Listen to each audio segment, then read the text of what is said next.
Hello everyone, welcome back. तो आज हम शुरू कर रहे हैं chapter 5 class 10th arithmetic progression. तो इसमें अर्थमेटिक प्रोग्रेशन समझने से पहले हमें सीखना होगा कि सीक्वेंसेस किसे कहते हैं। तो इसमें हम सबसे पहले सीक्वेंसेस के बारे में जानेंगे। फाइनाइट सीक्वेंस क्या होता है, इनफाइनाइट सीक्वेंस क्या होता है, देन सीक्वेंस की रिप्रेजेंटेशन कैसे कर सकते हैं, nth टर्म क्या होती है, जनरल टर्म क्या होती है। उससे पहले हम देखेंगे प्रोग्रेशन से क्या मतलब। अर्थमेटिक प्रोग्रेशन लिखा तो प्रोग्रेशन का क्या मतलब है, देन अर्थमेटिक प्रोग्रेशन का क्या मतलब है और क्या क्या हो सकती है progression, arithmetic progression, geometric progression and harmonic progression. Then इसमें जनरल टर्म क्या होती है, कॉमन डिफरेंस क्या होता है, अर्थमेटिक मीन्स आप क्या समझते हैं, सम ऑफ nth टर्म क्या होती है। तो ये सब एन टर्म्स क्या होता है, ये सब हम इसमें देखेंगे। ठीक है, and then we will solve the questions. So शुरू करते हैं। सबसे पहला टॉपिक है सीक्वेंसेस। सीक्वेंस क्या होता है? तो नंबर्स होते हैं जो एक डेफिनेट ऑर्डर में अरेंज होते हैं।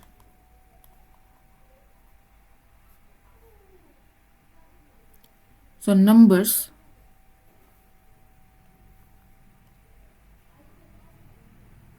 अरेंज्ड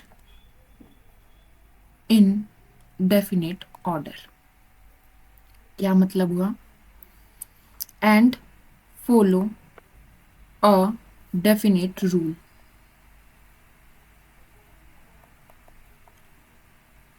ठीक है, डेफिनेट ऑर्डर मतलब डिफाइंड ऑर्डर में वो अरेंज होंगे, फिक्स होगा वो ऑर्डर। जैसे कि 1 2 3 4 5 6 ऐसे करके हम चल रहे हैं। तो इसमें ऑर्डर फिक्स है। फर्स्ट टर्म हमारी 1 है, सेकंड टर्म हमारी 2 है, थर्ड टर्म हमारी 3 है। ठीक है, इसमें रूल क्या है कि हम फर्स्ट टर्म में 1 ऐड करेंगे तो सेकंड टर्म आ जाएगी, सेकंड टर्म में 1 ऐड करेंगे तो थर्ड टर्म आ जाएगी, थर्ड टर्म में 1 ऐड करेंगे तो फोर्थ टर्म आ जाएगी। ठीक है, तो बेसिकली हम +1 करते जा रहे हैं, ये हमारा रूल है। ठीक है, और टर्म्स फिक्स है, 1 के बाद 2, ये हमारी सेकेंड टर्म, ये हमारी थर्ड टर्म, ये हमारी फोर्थ टर्म है, ये हमारी फिफ्थ टर्म। ठीक है, आगे जाके आप इसको एज अ फंक्शन पढ़ेंगे, एज अ मैप भी पढ़ेंगे। तो सीक्वेंस इसका अभी आप क्या समझिए कि ये नंबर्स हैं जो नेगेटिव भी हो सकते हैं, पॉजिटिव भी हो सकते हैं, फ्रैक्शंस भी हो सकते हैं। ठीक है, नंबर्स हैं जिनको अरेंज किया गया है एक डेफिनेट ऑर्डर में और डेफिनेट रूल्स। और कैसे देखिए, 1 हो गया, 4 हो गया, 9 हो गया, 16, 25 ऐसे करके हमारी चल रही है।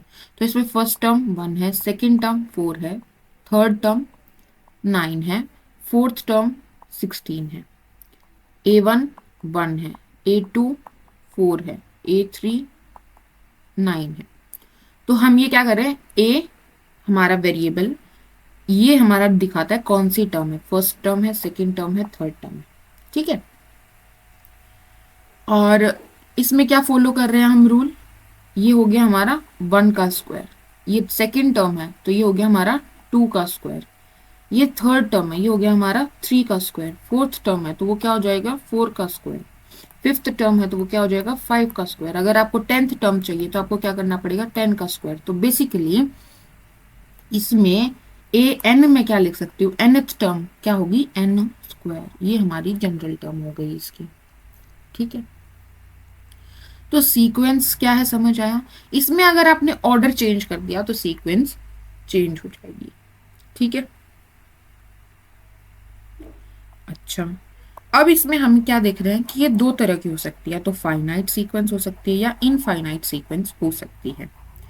फाइनाइट सीक्वेंस का क्या मतलब है, जिसमें फाइनाइट नंबर ऑफ टर्म्स होंगी, मतलब ये सीक्वेंस हमारी टर्मिनेट हो रही होगी, उसमें मैक्सिमम n टर्म्स हैं। फाइनाइट सीक्वेंस का क्या मतलब है कि उसमें फाइनाइट टर्म्स हैं, मतलब कि 20 टर्म है, 50 टर्म है, उसके बाद जो हमारी सीक्वेंस है वो खत्म हो गई, उसमें 50 ही टर्म है। जैसे हमने 7 बच्चों में पैसे बांटे हैं। ठीक है, तो जब हमने बांटे हैं तो उसमें 7 ही टर्म्स आएंगे। कि मैंने इसको कितने दिए, इसको कितने दिए, इसको कितने दिए, फर्स्ट को कितने दिए, सेकंड को कितने दिए, थर्ड को कितने दिए। ठीक है, तो फाइनाइट सीक्वेंस का क्या मतलब है कि उसमें फाइनाइट नंबर ऑफ टर्म्स हैं, जो नंबर ऑफ टर्म्स हैं वो फाइनाइट है, 5 है, 10 है, 100 है, 20 है, 50 है। ठीक है, इनफाइनाइट सीक्वेंस इसका क्या मतलब है कि वो इनफाइनाइटली बढ़ती जा रही है, जैसे अभी हमने जो लिखे थे 1 4 9 15 सॉरी 16 25 एंड सो ऑन, ये बढ़ती जाएगी। ठीक है, ये इनफाइनाइट सीक्वेंस बनाई है हमने, जिसकी जनरल टर्म हमने क्या लिखी, एन स्क्वायर लिखी है। एन की जगह पे 1 रखेंगे तो फर्स्ट टर्म आ जाएगी 1, सेकेंड टर्म आ जाएगी हमारी 2 रखेंगे तो 4, 4 है देखो, थर्ड टर्म हमारी आ जाएगी 9। ठीक है, अगर हमें 100th टर्म निकालनी है तो वो क्या आ जाएगी, 100 का स्क्वायर। ठीक है, तो ये इनफाइनाइट सीक्वेंस है जिसकी जनरल टर्म ये है, जिसमें हम एन की वैल्यू रख के कोई भी टर्म आप निकाल सकते हो, आपको जो भी टर्म निकालनी है। ठीक है, ओके, यहीं पर अगर मैं कर दूं डॉट डॉट डॉट, ये हम जा रहे हैं सिर्फ 121 तक, तो यहाँ पर हमारी जो सीक्वेंस है उसमें सिर्फ 121 ही लास्ट टर्म है इस सीक्वेंस की।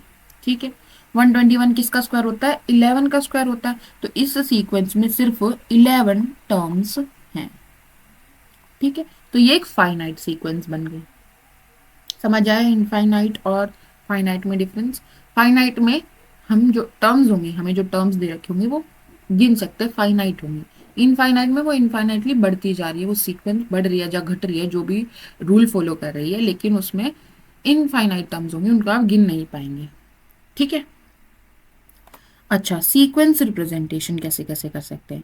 सीक्वेंस रिप्रेजेंटेशन से मैं क्या कहना चाह रही हूँ कि आप एक सीक्वेंस को लिखने के क्या क्या तरीके हैं, हम कैसे बताएंगे कि ये एक सीक्वेंस को रिप्रेजेंट कर रही है, कैसे पता चलेगा हमें क्वेश्चन में।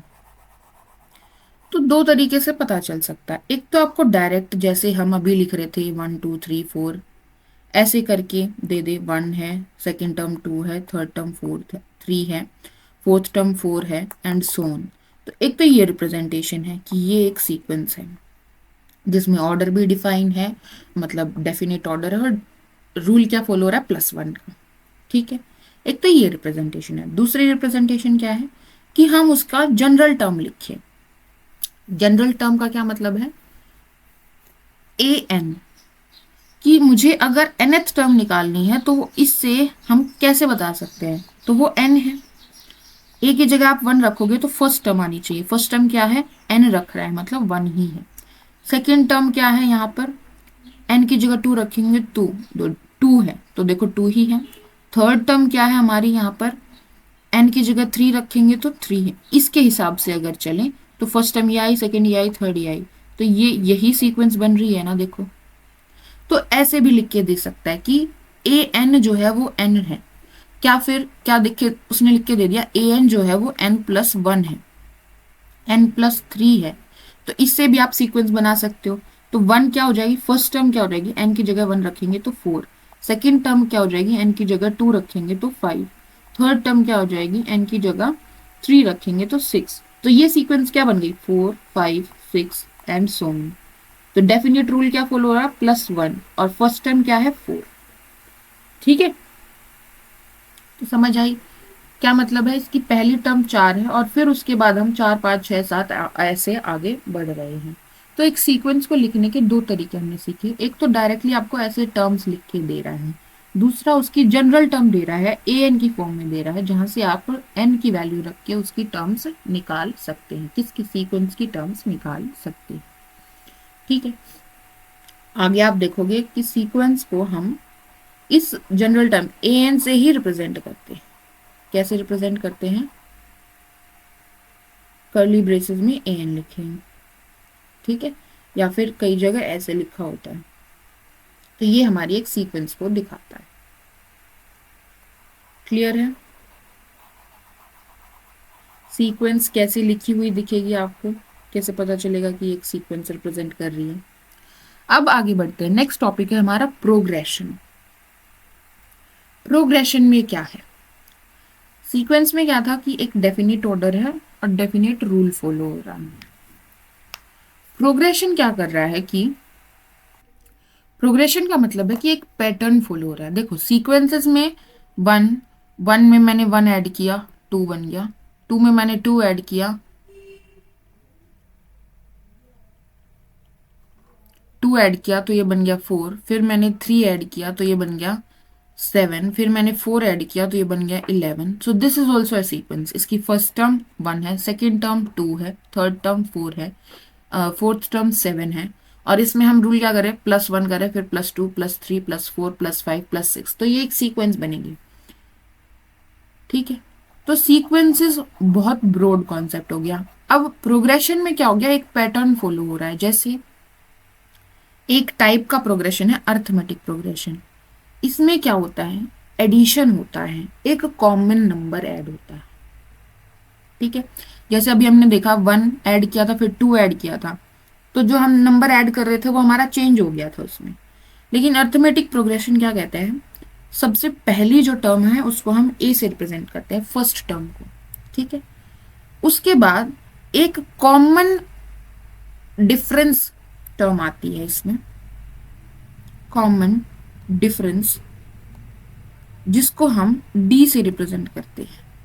ठीक, वो डी इसमें ऐड होता है, फर्स्ट टर्म में ऐड करेंगे तो ए प्लस डी जो है वो हमारी सेकेंड टर्म बनेगी। अब इसमें फिर से आप डी ऐड करोगे तो हमारी थर्ड टर्म ए प्लस टू डी बन जाएगी। फिर इसमें आप डी ऐड करोगे तो बन जाएगी ए प्लस थ्री डी। तो आप एक सीक्वेंसेस की कोई भी दो टर्म्स उठाओगे कॉन्जिक्यूटिव, और बड़ी में से छोटी माइनस करोगे, ए प्लस डी माइनस ए करोगे, तो ये जो डी आता है इसको हम कहते हैं कॉमन डिफरेंस। जैसे कि वन है मेरे पास, फिर फोर है, फिर सेवन है, फिर मेरे पास टेन है, फिर मेरे पास 13 है। ठीक है, तो अगर मैं फोर में से वन माइनस करूं तो क्या आएगा, थ्री आएगा। सेवन में से फोर माइनस करूं तो क्या आएगा, थ्री आएगा। टेन में से सेवन माइनस करूं तो ये क्या आएगा, थ्री आएगा। 13 में से 10 माइनस करूं तो क्या आएगा, थ्री आएगा। सभी में से पीछे वाले, सेकंड में से फर्स्ट माइनस की, थर्ड में से सेकंड माइनस की, फोर्थ में से थर्ड माइनस की, फिफ्थ में से फोर्थ माइनस की, तो जो डिफरेंस आया डी ये सेम आना चाहिए, three three three three.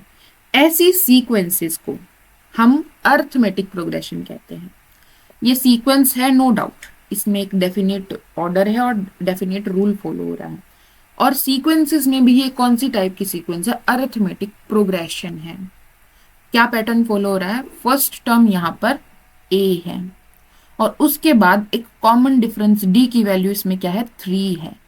D की वैल्यू क्या है, थ्री है, वो उसमें ऐड करते हुए चल रहे हैं हम टर्म्स में। तो पहली टर्म हमारी वन थी, वन में थ्री ऐड किया तो दूसरी टर्म हमारी फोर बन गई। फिर हमारी तीसरी टर्म फोर में थ्री ऐड किया सेवन बन गई। फोर्थ टर्म हमारी 10 बन गई और फिफ्थ टर्म हमारी 13 बन गई।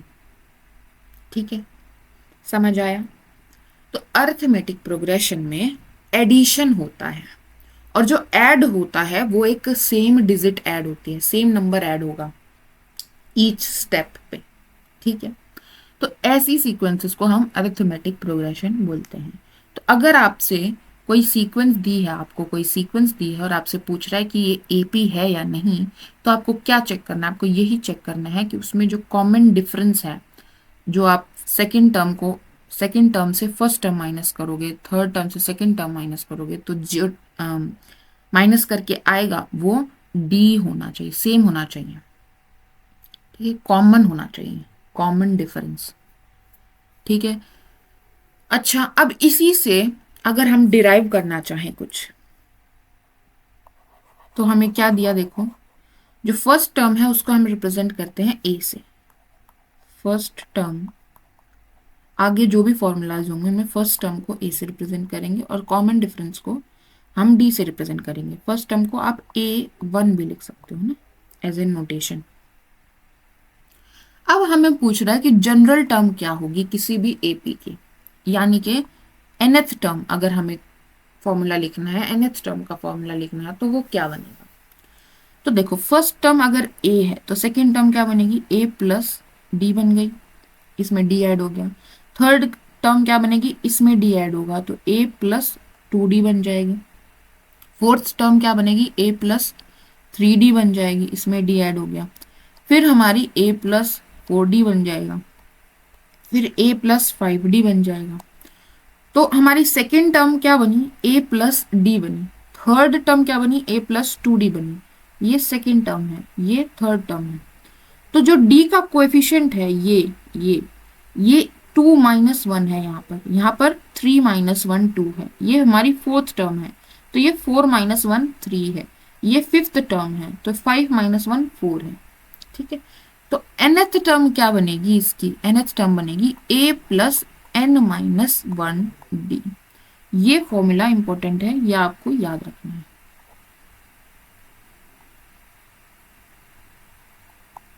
ठीक है,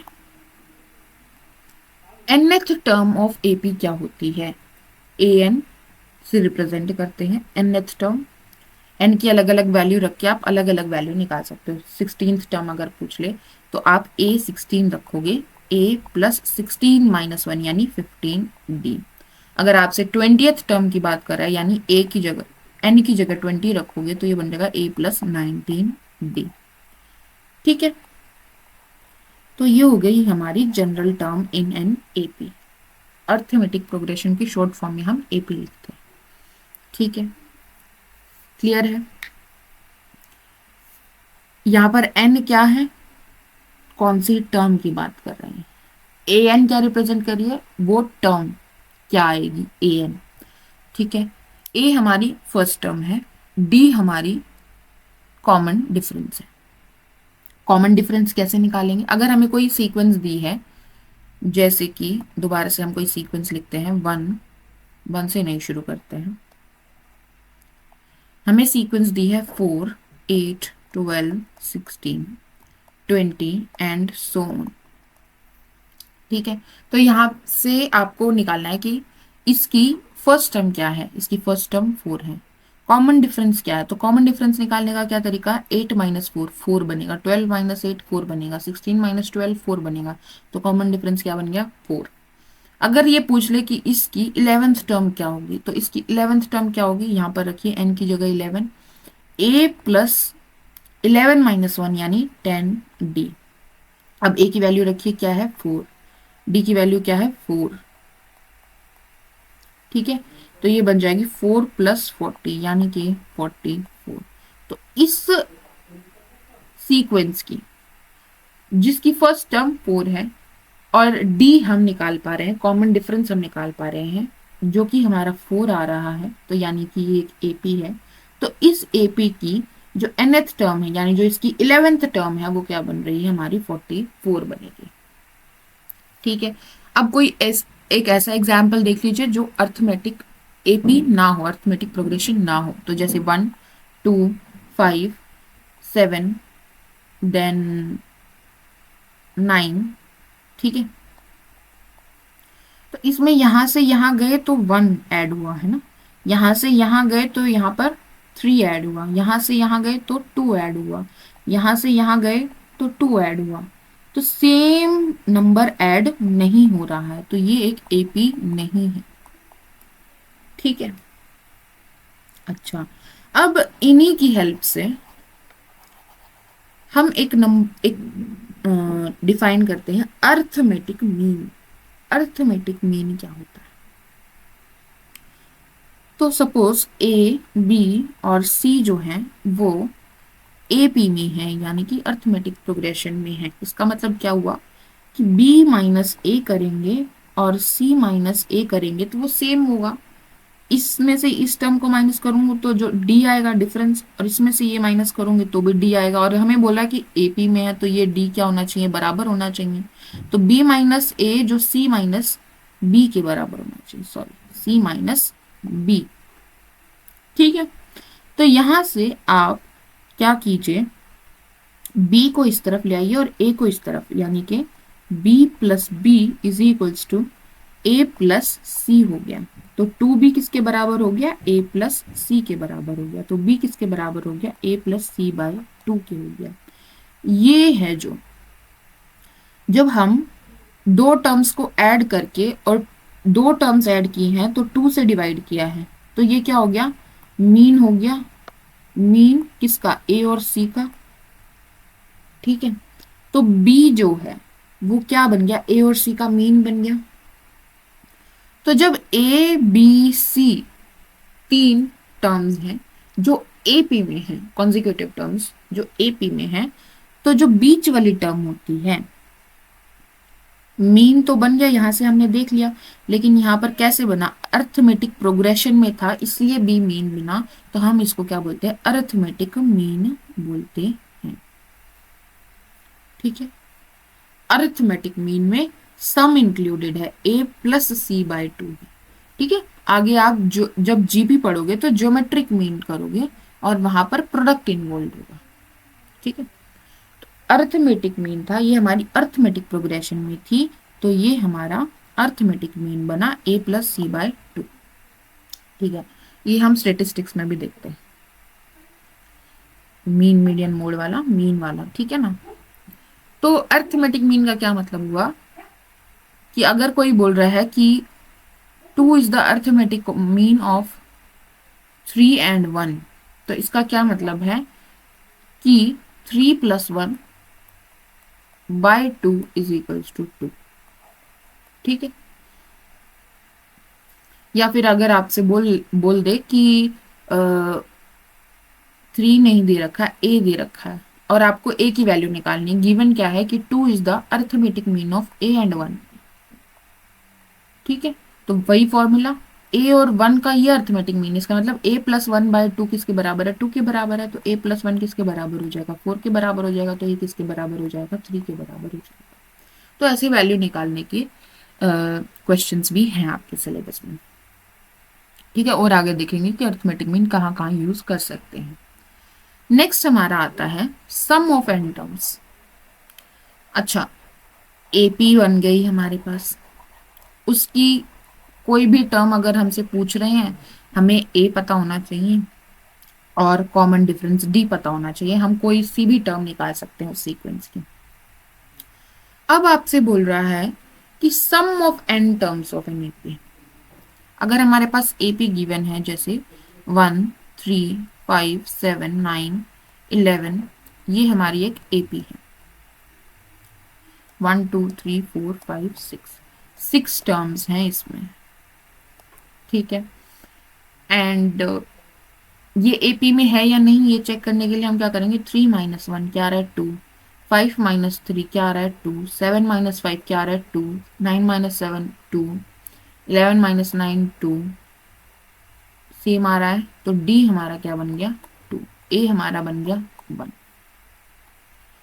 अब ये क्या बोल रहे हैं कि आपको क्या निकालना है, इस एपी की जो ये हमारे पास 6 टर्म्स हैं इनका सम निकालना है। ठीक है, तो सम कैसे निकालोगे आप, यहाँ पर तो 6 ही टर्म्स हैं, आप सिंपली ऐड करके निकाल सकते हो, 3 प्लस 1 4 हो जाएगा, 4 प्लस 5 9 हो जाएगा, 9 प्लस 7 16 हो जाएगा, 16 एंड 9 25 एंड 11 हमारे पास 36 हो जाएगा। ठीक है, बट आप ऐसा नहीं करना चाह रहे हो, आपके पास 50 टर्म्स हैं, उनका सम कैसे निकालोगे, सम ऑफ 50 टर्म्स पूछ लिया हमने, तो सम ऑफ एन टर्म्स को हम एस एन से रिप्रेजेंट करते हैं, एन पर डिपेंड कर रहा है क्योंकि करेगा, अगर आप आगे देखोगे तो फर्स्ट 1 पहली टर्म का सम निकालना है, 2 टर्म्स का सम निकालना है, पहली 3 टर्म्स का सम निकालना है, 4 टर्म्स का सम निकालना है, तो ये एन वो रिप्रेजेंट कर रहा है। तो देखो, इसको अगर मैं ए लिखूं तो ये क्या है, ए प्लस डी है, ये ए प्लस 2 डी है, ये ए प्लस 3 डी है, ये ए प्लस 4 डी है और ये ए प्लस 5 डी है।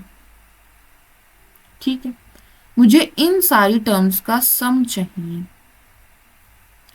तो ए जितनी टर्म्स है उतनी बार रिपीट हो रहा है कि नहीं हो रहा है, बताओ, हो रहा है, 1 2 3 4 5 6 बार रिपीट हो रहा है, जितनी टर्म्स है उतनी बार रिपीट हो रहा है। अच्छा, और डी यहाँ पर तो नहीं है, यहाँ पर 1 बार है, यहाँ पर 2 बार है, यहाँ पर 3 बार है, यहाँ पर 4 बार है, यहाँ पर 5 बार है। ठीक है, तो यहां से सम क्या बनेगा, 1 2 3 4 5 6, 6a प्लस यहाँ पर जो सम बनेगा 0 +1 1 +2 3 6 6 + 4 10 10 + 5 15 डी। ठीक है, अब मैं इसमें से 3 कॉमन ले सकती हूँ, ये हमारा सम बन गया इन टर्म्स का। 3 अगर मैं कॉमन ले लूंगी तो 2a + 5b बन जाएगा। ठीक है, तो जो 2a है, 5 क्या, हमारे पास 6 टर्म्स थी, यहाँ आया 5d, तो ये हो गया n-1d। ठीक है, 2a आया है और बाहर आया है हमारे पास 3। 3 को, यहाँ पर 6 टर्म्स थी तो 3 क्या हो गया, n/2 हो गया। तो यही फॉर्मूला बन जाएगा हमारा, n/2 2a + n-1d। ये फॉर्मूला होता है sum of n terms of an AP. ठीक है, देखो अभी इससे थोड़ा रूबरू हो जाते हैं। अगर मैं n की वैल्यू रखूं 1 तो मुझे मिल रहा है सम 1 S1, तो 1 टर्म ऑफ एपी का सम, इसका मतलब पहली टर्म ही लेगी, तो जो S1 होगा वो A1 के बराबर होगा। जो इस एपी की पहली टर्म है वही S1 बन जाएगी, क्योंकि S1 मतलब पहली एक टर्म का सम, तो वो तो टर्म खुद ही रहेगी ना, उसमें कुछ ऐड तो हुआ नहीं।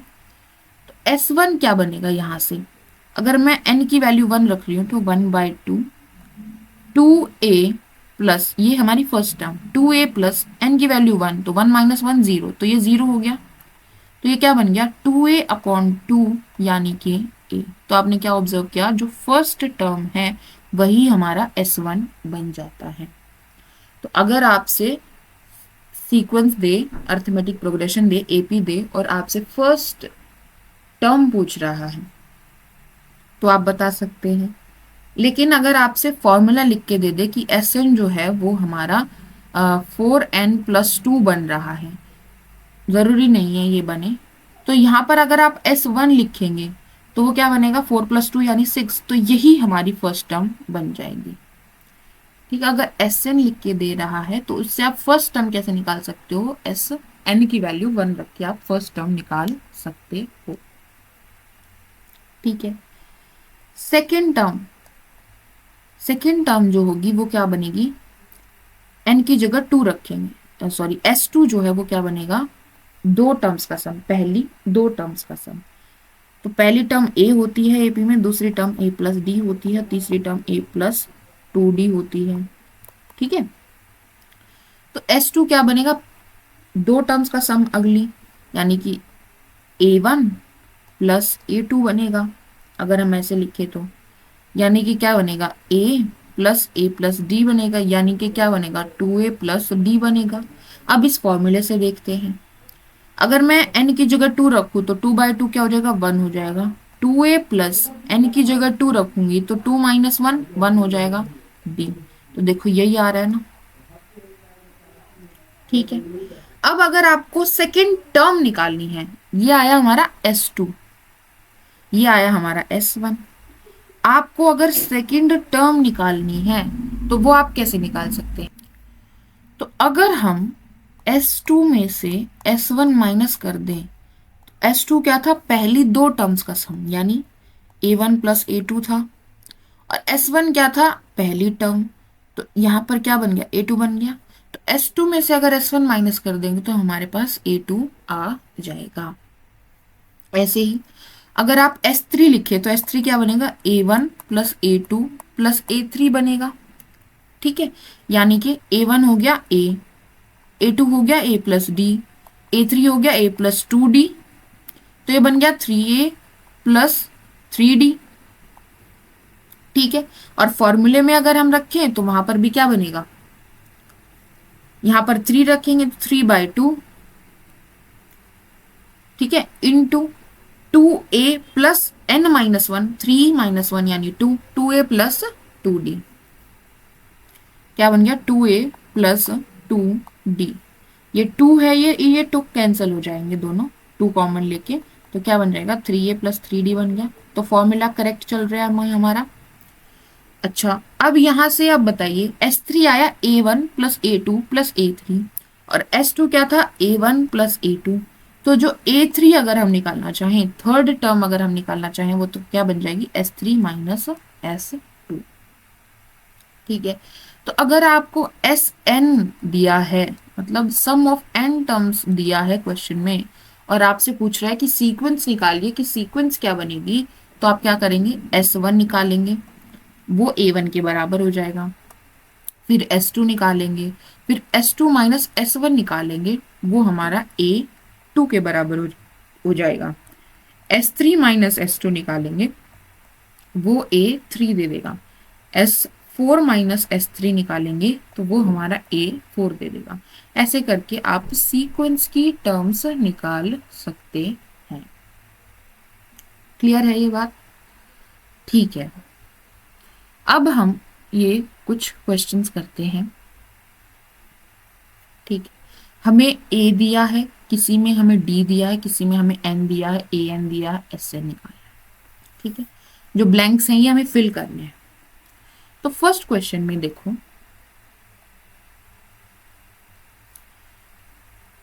फर्स्ट क्वेश्चन में हमें A दिया है, A हमें क्या दिया है 7 दिया है, D हमें दिया है 3 दिया है, मतलब पहली टर्म 7 है, उसके बाद कॉमन डिफरेंस 3 है, तो अगली टर्म क्या बनेगी 7 प्लस 3 10, 10 प्लस 3 13, 13 प्लस 3 16, ये हमारी सीक्वेंस बन गई एक्सप्लिसिटली अगर हम लिखें टर्म्स तो।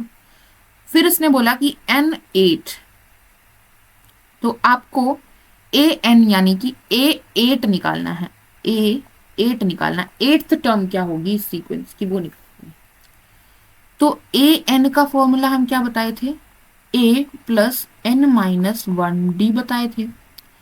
N की जगह 8 रखना है, तो A प्लस 8 माइनस 1 यानी 7D हो जाएगा। अब A की वैल्यू रखिए 7 और D की वैल्यू रखिए 3। A की वैल्यू 7 रखी, 7 इंटू 3, तो ये क्या बन गया हमारा 7 प्लस 7 3 जा 21, बोले तो 28 हमारा आंसर आ गया। तो यहाँ पर क्या आ जाएगा 28। ठीक है, अब SN निकालना है, मतलब S8 निकालना है। N की वैल्यू 8 दी है ना इन्होंने। ठीक है, तो बेसिकली आपको पहली 8 टर्म्स का सम निकालना है। तो फॉर्मूला क्या बताए थे, N/2, N क्या है 8, तो 8/2 into 2A plus N minus 1, 8 minus 1 यानी 7D। अब A और D की वैल्यू रख दीजिए इसमें वापस, ये हो जाएगा 4, तो ये आ जाएगा 4, और एक है हमारा 7, तो 2 7 जा 14 प्लस D है हमारा 3, तो 7 3 जा 21, तो ये हो गया 4 प्लस 1 5, 2 प्लस 1 3 इंटू 4, 4 पंजे 20, 2 4 12 और 2 14, ये हमारा आंसर आ जाएगा। तो इसकी पहली 8 टर्म्स का जो सम बनेगा वो 140 बनेगा। ये हमारी पहली 4 टर्म्स आई। अगली टर्म क्या बनेगी 16, 16 और 3 19, 19 और 3 20 21 22 और 3 25 और 3 28, 1 2 3 4 5 6 7, ये हमारी 8 टर्म बनी। देखो 8th टर्म 28 आई, और इन 8 टर्म्स का जब आप सम करोगे तो वो 140 आएगा। क्लियर हुआ ये सवाल? अच्छा, अब नेक्स्ट क्वेश्चन में हमें क्या दिया है, हमें A दिया है,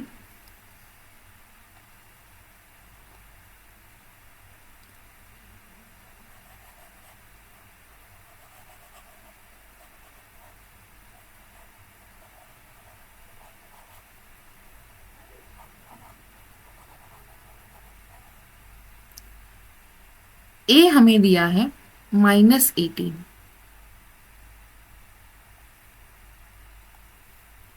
-18, D हमें नहीं दिया है, AN हमें दिया है। अब N कैसे पता चला, AN हमें दिया है ए एन हमें दिया है 0, और कौन सा टर्म दिया हमें, 10th टर्म दिया है, मतलब कि ए 10 0 दिया है। ठीक है, ये जो n है ना, ये यहां से लेना है भाई, ये ध्यान रखना। अच्छा, तो हमें ए 10 जो है वो 0 दिया है। अब अगर एपी की बात करें तो ए 10 क्या होता है, ए एन क्या होता है, ए प्लस एन माइनस 1 डी। तो ए 10 क्या हो जाएगा, ए प्लस 10 माइनस 1 यानी 9d। क्या दिया है, 0 दिया है। ए की वैल्यू हमें पता है क्या है, -18, वैल्यू रख देते हैं। ठीक है, तो 9d किसके बराबर हो जाएगा, 18 को राइट हैंड साइड ले जाएंगे, प्लस का हो जाएगा, d हमारा क्या आ जाएगा, 2 आ जाएगा। ठीक है, तो d हमारा निकल गया, क्या आ गया, 2 आ गया। क्लियर है। अब हमें एस एन निकालना है, मतलब सम ऑफ एन टर्म्स निकालना है। सम ऑफ एन क्या है हमारा, 10 है, इसलिए पहले 10 टर्म्स का सम निकालना है। तो कैसे निकलेगा, 10/2, ठीक है, n/2, 2a, n/2, 2a plus n-1 into D. सारी वैल्यूज हैं हमारे पास। a की वैल्यू क्या है, 18, तो 18 इंटू 2 36, और माइनस का साइन लगेगा, -36, प्लस n क्या है, 10 है, तो 10 - 1 9 हो जाएगा। 9 इंटू डी क्या है, 2 है। ठीक है, तो ये बन गया, ये कैंसिल होके 5 आ जाएगा, इंटू -36 प्लस 9 2 ज़ा 18। सो -36 प्लस 18, तो ये आ जाएगा -18 इंटू 5, तो ये आ गया -90। ये हमारा आंसर आ जाएगा। क्लियर है। ओके, ऐसे ही आप ये सारे करने की कोशिश कीजिएगा। अब नेक्स्ट में हमें ए नहीं दिया है, डी दिया है। डी हमें दिया है, ए नहीं पता, डी पता है।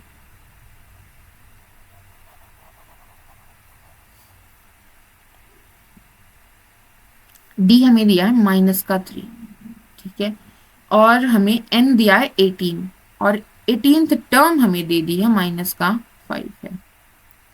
अब बताओ, ए एन में अगर एन 18 रखिए तो क्या बनेगा, ए प्लस 17d। ठीक है, ये किसके बराबर हो जाएगा, -5 के। डी की वैल्यू हमें पता है -3, रख दीजिए। A plus 17 into -3 is equals to -5। तो ए प्लस 17 3 जा -51, -5, -51 दूसरी तरफ जाएगा तो प्लस का हो जाएगा, तो 51 - 5 हो जाएगा। ठीक है, तो ए की वैल्यू क्या आ जाएगी, 46। ठीक है, तो ए की वैल्यू हमें पता चल गई। अब ए की वैल्यू पता चल गई, एस एन हम निकाल सकते हैं। ए पता है, डी पता है, एन पता है, एस 18 निकालना है आपको। ठीक है, अब यहाँ पर हमें ए दिया है, डी दिया है, एन नहीं पता है, और ए एन पता है। ठीक है, अब हमें क्या दिया है, ए दिया है, डी भी दिया है। ठीक है, एन नहीं पता है हमें, पर nth टर्म दी है, कौन सी दी है ये नहीं पता। अच्छा, ए हमें दिया है -18.9, और डी हमें दिया है 2.5।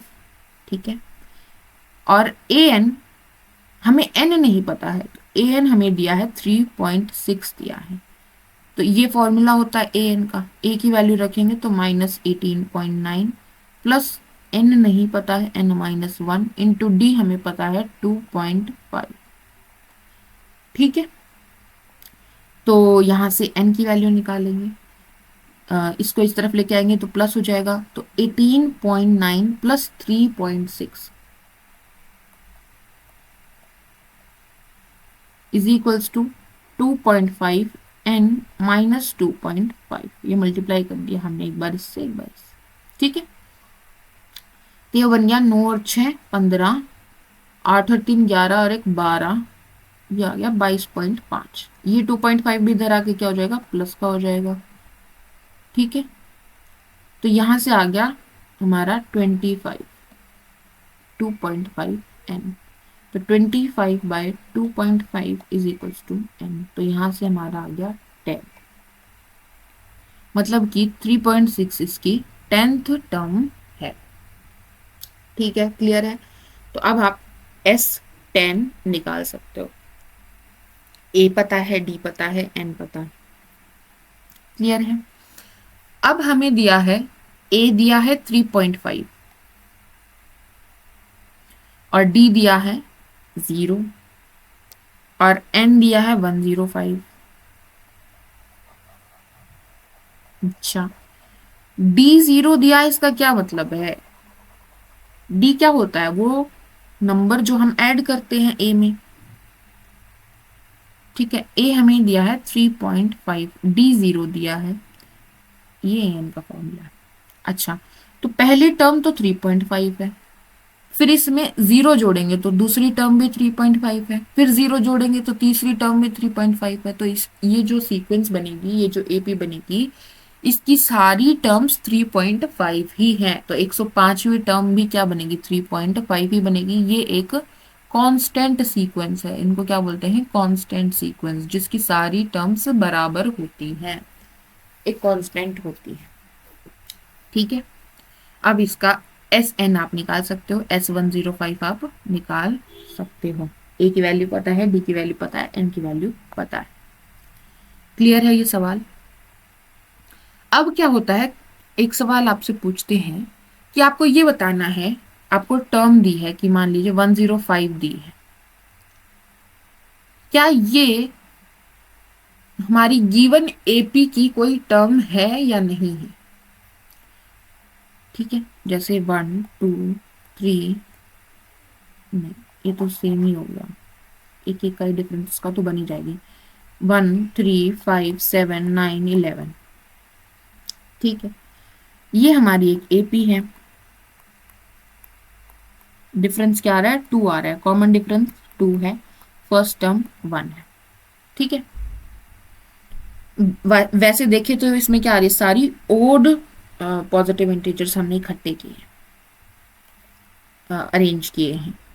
तो हमसे ये पूछ रहा है कि 105 क्या इस एपी की कोई टर्म है या नहीं है। अगर ऐसा पूछता है तो आपको करना क्या है बेसिकली, तो अगर ये इसकी कोई टर्म हुई तो ये जो फॉर्मूला है A+n-1D, इसमें हम n निकाल पाएंगे। और ये n जो होता है ना, ये n, ये एक इंटीजर होता है, और इंटीजर में भी हम फर्स्ट टर्म की बात करते हैं, सेकेंड टर्म की बात करते हैं, थर्ड टर्म की बात कर रहे हैं, तो ये एक नेचुरल नंबर होता है। तो अगर हम 105 यहां रखें, सारी वैल्यू जो भी हमें पता है, A की वैल्यू हमें पता है, D की वैल्यू भी हमें पता है, वो रखें, और रखने के बाद n की वैल्यू हमारे पास एक नेचुरल नंबर मिल रही है, तो ये गारंटी करता है कि 105 इस सीक्वेंस की, इस अर्थमेटिक प्रोग्रेशन की कोई टर्म है, क्योंकि हमें n मिल रहा है। हम बता सकते कि भाई ये nth टर्म है।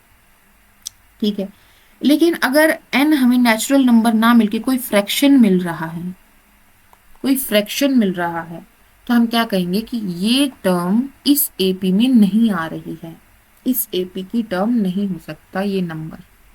ठीक है, क्लियर है।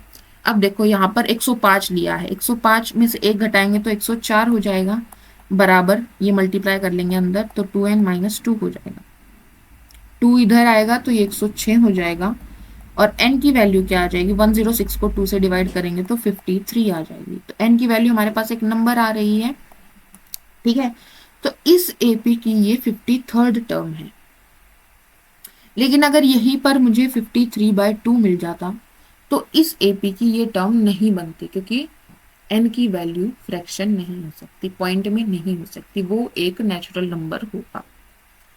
ठीक है, तो इस तरह के क्वेश्चंस भी पूछे जाते हैं। ठीक है, आगे बढ़ते हैं हम। नेक्स्ट क्वेश्चन है हमारा, find the 37th term of this AP. इसकी 37th टर्म निकालनी है। तो यहां पर A हमें पता है 6 है, D हमें निकालना पड़ेगा। D कैसे निकालोगे? This minus this this minus this. अगर ये एपी बोल रहा है तो हमें वेरीफाई करने की जरूरत तो है नहीं कि ये एपी है या नहीं। तो आप कोई भी दो लीजिए और इसमें से ये माइनस करके हम देख लेते हैं। देखो 7 4 28 एंड 3 31, तो ये बन गया 31/4 -6, तो 31 -24 हो जाएगा। ठीक है, तो ये हो जाएगा 7/4, हमारा डी आ गया। हमें क्या निकालनी है, 37th टर्म निकालनी है, तो ए 37 निकालनी है। तो ये क्या बनेगा, ए प्लस 37 - 1 यानी 36 डी। ए की वैल्यू रखिए 6, 36 इंटू डी की वैल्यू रखिए 7/4। तो 4 नीम क्या होते हैं 36, 9 सते 63 प्लस 6 क्या बन जाएगा 69। ये हमारा आंसर बन जाएगा। इसकी 37th टर्म क्या आएगी 69। क्लियर है? ठीक है, नेक्स्ट क्वेश्चन है find A B and C such that the following numbers are in AP. ये जो नंबर्स हैं ये किसमें है, एपी में है। हमें दे रखा है कि ये एपी में अर्थमेटिक प्रोग्रेशन में है और हमें ए बी सी की वैल्यू निकालनी है। अगर ये एपी में है तो 7 माइनस ए किसके बराबर होगा, बी -7 के बराबर होगा। ठीक है, b -7 जो है वो 23 बी के बराबर होगा और ये किसके बराबर होगा, c -23 के बराबर होगा। यहां तक क्लियर है? अब हम इन दोनों को लेते हैं। b -7 जो है वो 23 b के बराबर है, तो b को इधर ले जाएंगे तो ये बन जाएगा 2b और 7 को इधर ले आएंगे तो ये क्या बन जाएगा 23 + 7 यानी कि 30। तो यहां से b की वैल्यू हमारे पास क्या आ गई 15। तो b हमें पता चल गया क्या है 15 है। अब ये वाली इक्वालिटी ले लीजिए। हमारे पास क्या है कि 7 - a जो है वो b -7 के बराबर है। b की वैल्यू रखिए, हमने निकाल रही है, क्या निकाली है 15। तो 7 - a इज इक्वल टू 15 - 7 यानी कि 8। सो 7 - a इज इक्वल टू 8। यहाँ से a क्या आ जाएगा -1। ठीक है, a आ गया हमारे पास -1। c की वैल्यू आप यहां से निकाल सकते हैं। b की वैल्यू क्या है 15, 23 - 15 करेंगे तो क्या आ जाएगा 8 और 23 उधर जाके प्लस का हो जाएगा। 8 + 23 क्या आ जाएगा, 8 + 23 क्या आ जाएगा 31। तो c की वैल्यू क्या आ जाएगी 31। ठीक है, तो इसमें हमने क्या यूज किया कि अगर ये एपी में है तो इनका जो टर्म्स है, कॉन्जिक्यूटिव टर्म्स है, उनका जो डिफरेंस होगा वो बराबर होगा। डी आता है कॉमन डिफरेंस। ठीक है, क्लियर है, समझ आया? ओके। अच्छा, यहाँ पर डिफरेंस आ क्या रहा है बताओ, 8 आ रहा है ना। -1 में 8 ऐड करेंगे तो 7, 7 में 8 ऐड करेंगे तो 15, 15 में 8 ऐड करेंगे तो 23, 23 में 8 ऐड करेंगे तो 31। ठीक है, नेक्स्ट क्वेश्चन है, हमें पूछा है कि is -150 a term of the AP this. क्या -150 इस एपी की कोई टर्म हो सकती है या नहीं हो सकती है। तो कैसे करेंगे इसको हम, जैसे मैंने बताया अभी अभी आपको, अगर इसकी कोई टर्म हुई -150 तो ये जो फॉर्मूला हमारे पास होता है ये इसको सेटिस्फाई करेगा और n की वैल्यू एक नेचुरल नंबर आनी चाहिए। यहाँ पर a की वैल्यू क्या है 11 है और d अगर हमें बताना हो तो क्या होगा 8 - 11, तो -3 है हमारा कॉमन डिफरेंस। 5 - 8 -3, 2 - 5 -3। तो यहाँ पर a की वैल्यू हम रखेंगे 11 प्लस n-1 इंटू डी की वैल्यू है -3 और हमें टर्म क्या चाहिए -150। क्लियर है यहाँ तक? ठीक है, तो 11 इधर आएगा तो माइनस का हो जाएगा, ये हो जाएगा -161। -3 मल्टीप्लाई करेंगे अंदर तो -3n + 3 हो जाएगा। ये 3 इधर आएगा तो ये भी माइनस का हो जाएगा, तो ये बन जाएगा -164। ठीक है यहाँ तक? अब माइनस माइनस ये कैंसिल हो जाएगा, तो n क्या बनेगा 164/3। क्या 164 3 से डिविजिबल है? 3 5 जा 15 एंड 3 4 जा 12 और 666। तो ये क्या आ रहा है, एक डेसिमल पॉइंट आ रहा है, डेसिमल नंबर आ रहा है। ठीक है, एक फ्रैक्शन आ रहा है, तो ये इसकी टर्म नहीं है, तो इसका आंसर हो जाएगा नो। n की वैल्यू क्या आनी चाहिए, एक नेचुरल नंबर आनी चाहिए, तभी -150 इस एपी की एक टर्म बनेगा। क्लियर है? नेक्स्ट क्वेश्चन है, find the 11th term from the last term of the AP. अच्छा, अब क्या बोल रहा है, ये हमारी एपी है जिसकी पहली टर्म 10 है। ठीक है, डिफरेंस क्या है, 7 - 10 बोले तो -3। अच्छा, ये फाइनाइट सीक्वेंस है क्योंकि -62 पे ये टर्मिनेट हो रही है, उसके आगे की सीक्वेंस हमें नहीं कंसीडर करनी है। तो इसकी लास्ट टर्म क्या है, -62। हमें क्या पूछा है, हमें पूछा है find the 11th term from the last term.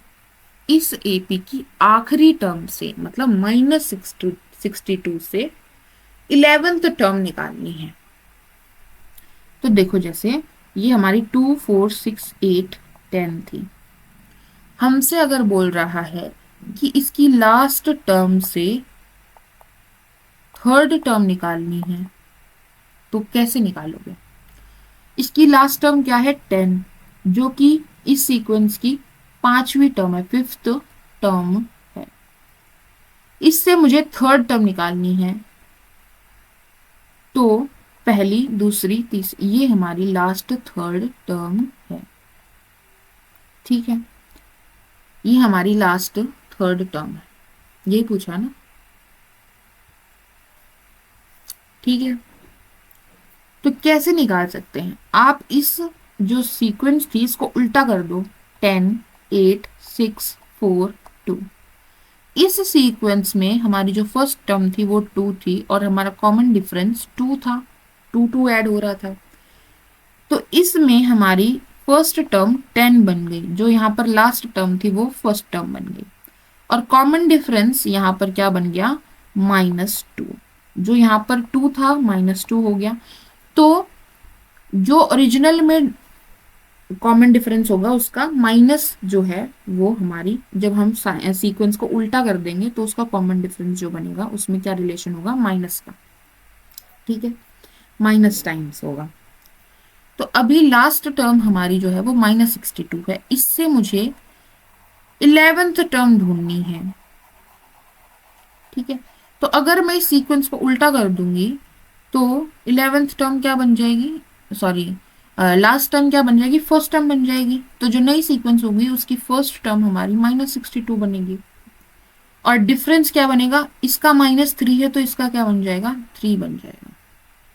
ठीक है, क्योंकि जो इसका अपोजिट, जब हम इसको उल्टा कर देंगे तो ये -62 आएगा, देन हमारा 4 आएगा, 7 आएगा, 10 आएगा, ऐसे बनेगी। तो यहाँ पर डिफरेंस क्या आ रहा है, 7 - 4 -3 आ रहा है, सॉरी 7 - 4 3 आ रहा है, राइट। ठीक है, अब हमें निकालनी है 11th टर्म, तो वो क्या आ जाएगी, a + n - 1d यानी 10d। a -62 है प्लस 10 × 3, तो -62 + 30, तो ये आ गया -32। ये हमारा आंसर आ जाएगा। दूसरा तरीका आप और भी फॉलो कर सकते हो, क्या कर सकते हो, आपको 11th टर्म निकालनी है पीछे से, तो आप ये देख लीजिए कि वो फर्स्ट टर्म से कौन सी टर्म होगी। वो कैसे निकालोगे आप, पहले आपको ये देखना पड़ेगा कि -62 कौन सी टर्म है। ठीक है, तो an हम लेके चल रहे हैं -62, a हमें पता है 10 है, d हमें पता है -3 है, तो an क्या होता है, a + n - 1 × d। a की वैल्यू है हमारे पास 10 और n - 1, n की वैल्यू हमें नहीं पता है, d की वैल्यू हमें पता है -3, an हमारे पास है -62, n की वैल्यू हमें निकालनी है।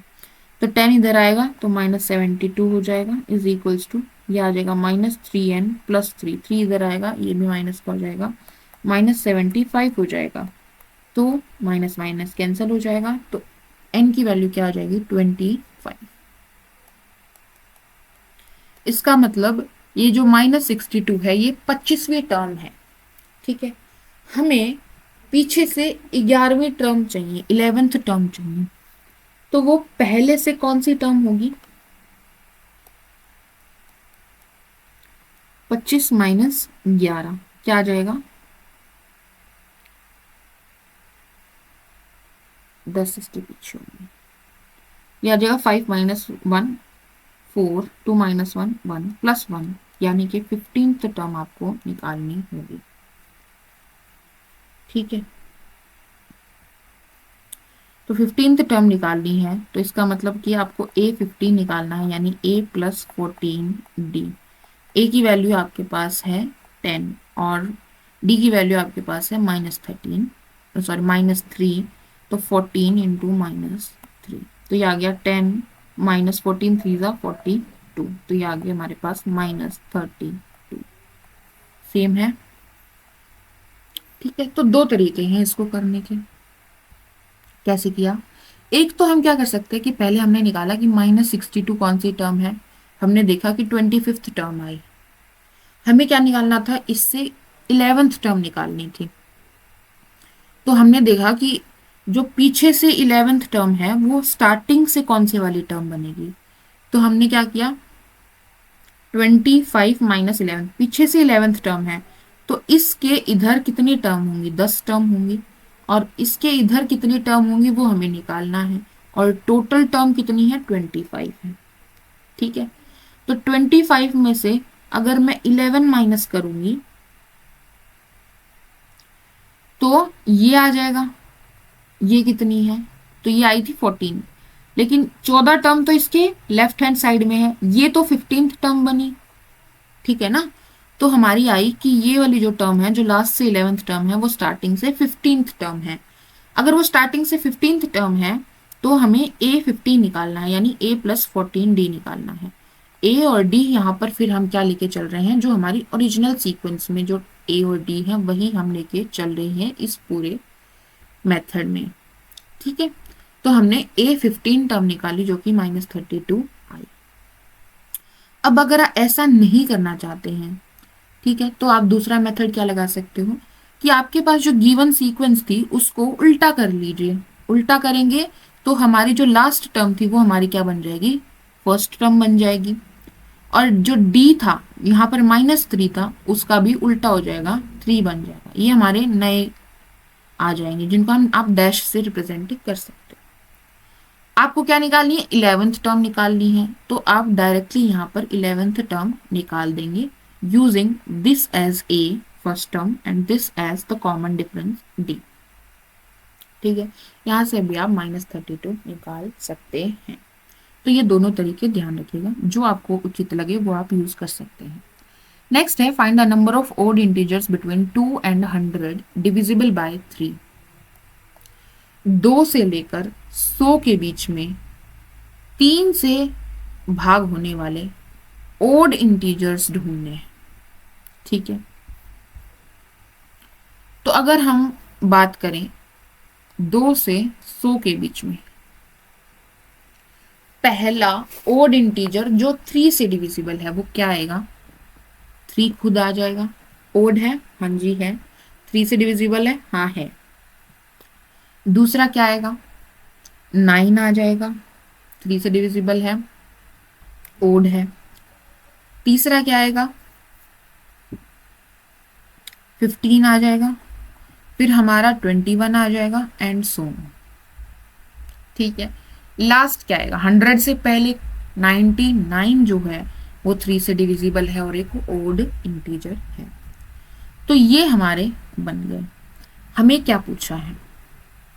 हमें पूछा है find the number of, number निकालना है हमें सिर्फ। तो अगर मैं शुरू कर रही हूं 3 से, तो हमारी A की वैल्यू है 3। डिफरेंस देखिए क्या आ रहा है, यहाँ पर 6, यहाँ पर भी 6, यहाँ पर भी 6, तो कॉमन डिफरेंस हमारा आ गया 6।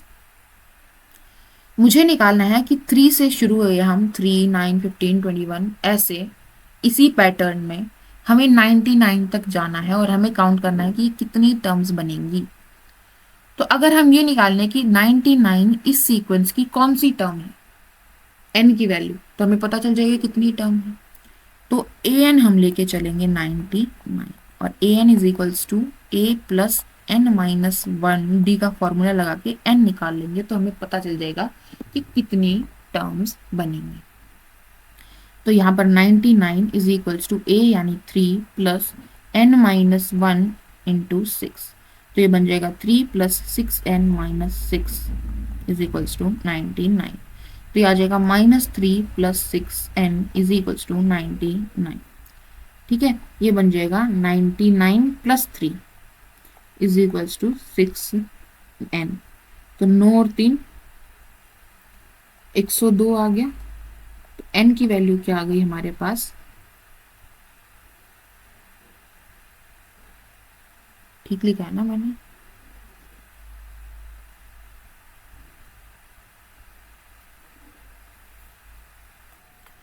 तो यहाँ पर n की वैल्यू आ गई 102/6। तो ये आ गई 6 1 जा 6, 4 बच गया, 6 7 जा 42। तो ऐसी 17 टर्म्स हैं हमारे पास। 3 से शुरू करके 99 तक आपको odd integer plus divisible by 3 इकट्ठे करने थे, डिविजिबल बाय 3 इकट्ठे करने थे। तो हमने ये पहले बनाया कि पहली कौन सी आ रही है, 3 आ रहा है ऐसा जो इसको सेटिस्फाई कर रहा है, फिर 9 आ रहा है, फिर 15 आ रहा है, फिर 21 आ रहा है।